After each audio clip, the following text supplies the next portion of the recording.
Sempre pensei a pintura como uma construção de espaços, e isso foi o que sempre me guiou na minha produção, e que de certa forma acabou me levando a pensar tanto em espaços estéreis, desérticos e abstratos, como em espaços vivos, dinâmicos e até mesmo figurativos.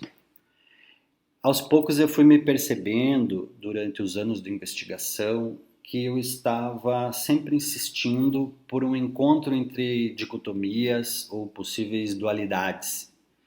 E isso acabou me levando a pensar a paisagem em confronto com a abstração. E sempre insisti nessa relação cromática que se dava pela sobreposição de camadas, o que me fez a começar a aplicar pequenas máscaras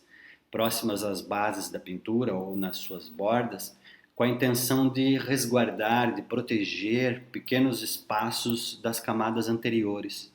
como se fossem recortes ou fendas que se abriam para o que existia antes e foi velado. Assim eu comecei a perceber que estas camadas, elas funcionavam como peles, como se fosse um corpo que possui uma pele que o reveste, que o cobre, que o protege. E ao mesmo tempo que eu estava pensando nesta pintura como um espaço, comecei também a pensar sua existência como se fosse de um corpo. E assim fui percebendo que, aos poucos, ampliando as suas escalas, essas pequenas fendas começaram a se transformar em possíveis linhas do horizonte, enaltecendo ainda mais essa dupla possibilidade de se ter tanto um corpo quanto uma paisagem, ou um corpo que abriga a paisagem.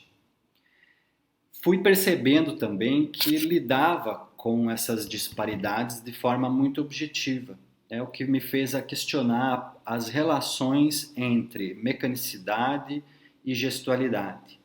Assim, a gravura entra no trabalho com a possibilidade de me dar ainda mais problemas a serem resolvidos, onde as impressões mecânicas se juntam à gestualidade da pintura. Essas imagens, que são pequenos detalhes recolhidos da paisagem, elas são trabalhadas em computador, transformadas em matrizes, e essas matrizes são aplicadas junto à pintura. Entre esses elementos ornamentais, ditos decorativos, retirados da arquitetura e da paisagem, surgem pequenas escritas, frases que são de cunho político, que são retiradas de telejornais que comentam a nossa realidade atual e que, de certa forma, trazem tanto um sentido de comunicação quanto um sentido de não comunicação.